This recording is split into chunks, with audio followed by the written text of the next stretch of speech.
Hello friends, on the 22nd of October 2008, India initiated the Chandrayaan-3 mission which set forth a sequence of events with worldwide reverberations. This spacecraft successfully reached the moon and uncovered a groundbreaking revelation that echoed across the globe, the presence of water on the lunar surface. This remarkable achievement, made possible by Chandrayaan-3, marked the first substantial evidence was provided for the existence of water on the moon. This water was specifically found in the South Pole region of our celestial neighbor. This discovery reignited a fervor for lunar exploration worldwide, prompting frequent missions to the moon by the United States and China. Additionally, Israel endeavored to achieve a gentle lunar landing, while Japan, Europe, and Russia developed extensive plans for their own lunar missions. However, today's spotlight is on India's Chandrayaan-3 mission, a venture that captures the world's attention. What novel revelation will Chandrayaan-3 unveil? And what factors contributed to the setback of the Chandrayaan-2 mission? These questions take center stage in our exploration.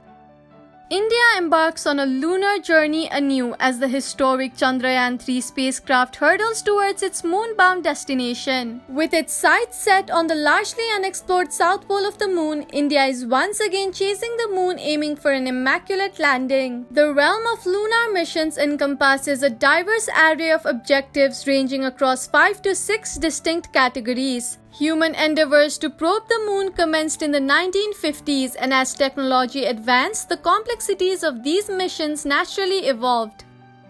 At the inception of lunar exploration, flyby missions emerged as the simplest category. These missions involve sending a spacecraft through space to make a fleeting pass by the moon, lacking the orbital component. The Soviet Union achieved the first successful flyby in January 1959, while the United States followed suit with its triumphant Pioneer 4 mission in March of the same year. This initial phase aimed to observe the moon from a distance. Subsequently, Lunar 3, launched by the Soviet Union in October 1959, provided humanity's first glimpse of the moon's far side, the enigmatic dark side not visible from Earth. In the contemporary landscape, flyby missions are primarily reserved for situations where the moon lies en route to other objectives. For dedicated lunar scrutiny, the focus shifts to the next category, orbiter missions. These missions entail sending spacecraft into lunar orbit, allowing for the thorough examination of the moon's surface and atmosphere. Over 40 successful orbiter missions have been conducted to date, marking the most prevalent from a lunar exploration. Lunar 10, launched by the Soviet Union in 1966, achieved the distinction of the first prosperous orbiter mission. Impact missions represent an extension of the orbiter concept, where a segment of the spacecraft detaches and crash lands on the moon while the primary spacecraft continues to orbit. These missions provide a unique opportunity to collect data during the descent, contributing to valuable scientific insights. India's Chandrayaan-1, for instance, executed an impact mission with its moon impact probe named CHACE, Chandra's Altitudinal Composition Explorer, yielding crucial readings during its descent. The lander category introduces the concept of a gentle lunar landing, a process far more intricate than simple impact. The Soviet Union overcame numerous failures to achieve the first successful soft landing in 1966 through its Lunar 9 mission. In contrast, rovers represent the solution for traversing the moon's surface beyond the initial landing point. These robotic vehicles, equipped with wheels, facilitate direct engagement with the lunar terrain. The Soviet Union's 1970 rover mission marked the debut of this pioneering technology. Crowning the lunar mission hierarchy are the human missions, entailing the landing of astronauts on the moon's surface. America achieved the historic feat in 1969 when Neil Armstrong took humanity's first steps on the lunar soil. However, since the final American moonwalk in 1972, no subsequent human missions have transpired, resulting in only a dozen individuals having graced the moon's surface, all of whom were part of NASA missions.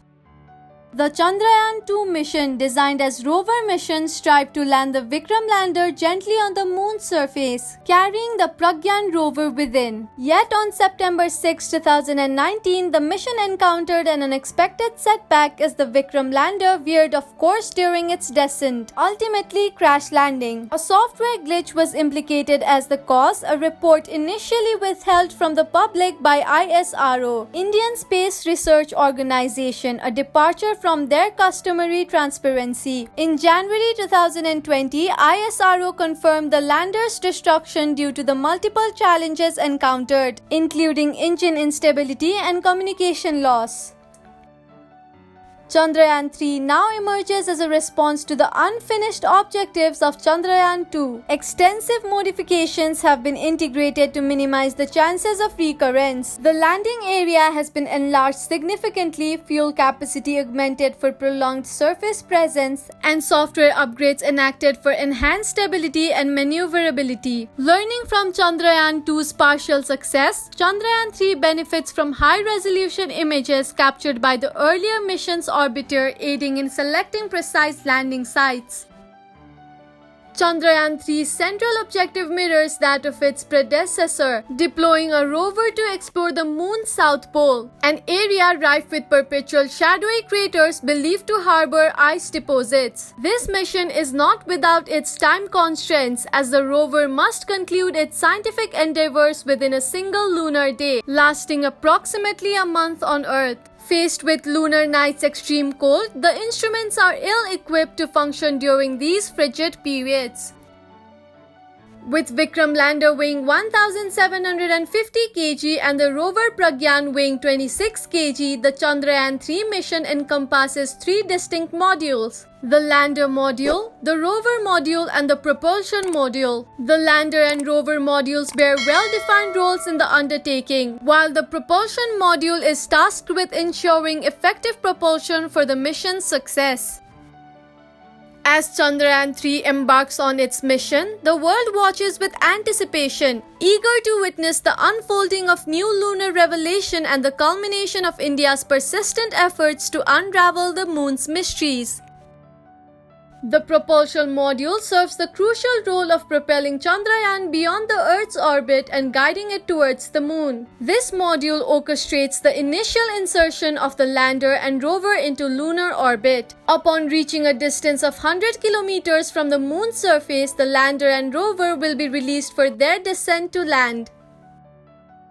Notably, the Chandrayaan-3 mission omits an orbiter module, as the Chandrayaan-2 orbiter remains operational and will be repurposed for this endeavor. In contrast, the propulsion module will continue to circumnavigate the moon for a duration of 3 to 6 months. During this extended stay in lunar orbit, the module will fulfill communication functions and capture various readings. Among its payloads is the spectropolarimetry of habitable planet Earth, or SHAPE instrument. This tool is designed to detect small exoplanets in the cosmos.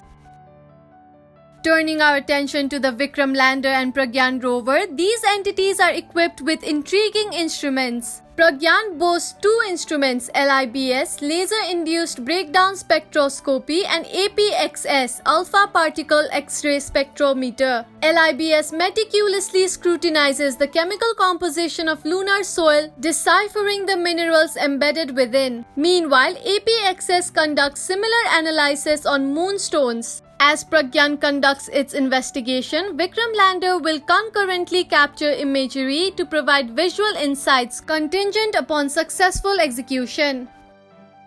Vikram lander itself incorporates four distinct instruments. First is RAMBA, an acronym for Radio Anatomy of Moon-Bound Hypersensitive Ionosphere and Atmosphere. RAMBA will employ laser beams to heat small lunar stones, subsequently analyzing the emitted gases. The second instrument, CHASTE, Chandra's Surface Thermophysical Experiment, is tasked with measuring thermal properties and temperatures at the moon's south pole. The third instrument, ILSA, Instrument for Lunar Seismic Activity, will monitor seismic activity or moonquakes, thereby unraveling the moon's structural composition. The fourth instrument provided by NASA and known as LRA, Laser Retroreflector Array, leverages laser signals to gauge distances and ranges on the moon, facilitating accurate location determination due to the presence of 5 other retroreflectors on the lunar surface. Incorporating the instruments on the propulsion module, Chandrayaan-3 boasts a total of 7 instruments, often referred to as payloads in scientific parlance. Beyond the pursuit of scientific discoveries, the mission carries an element of national pride. Should the mission succeed, India will ascend as the 4th nation following the Soviet Union, the United States and China to achieve a successful soft lunar landing. This accolade was nearly realized in 2019 through the Chandrayaan-2 mission, save for an unexpected setback. It is noteworthy that India became the 5th country to touch the lunar surface with the Chandrayaan-1 impact mission, joining the ranks of the Soviet Union, the United States, Japan, and the European Space Agency. Subsequently, 4 additional countries have achieved this feat: China 2009, Israel 2019, Luxembourg March 2022, and the United Arab Emirates December 2022. Following the Chandrayaan-3 mission, the Indian Space Agency's next ambitious undertaking is Gaganyaan. This endeavor seeks to develop a spacecraft capable of transporting Indian astronauts into Earth's orbit. Originally slated for 2022, this mission has encountered delays and is now anticipated to occur in 2025. Shifting focus to lunar exploration, Russia's recent launch Lunar 25 ended in disappointment as it crashed upon landing. Conversely, the United States Artemis 2nd mission is set for November 2024, slated to send humans on an orbit around the moon, encompassing the farthest space travel distance to date. Looking ahead, China has its own lunar ambitions with plans to send astronauts to the moon in the coming years.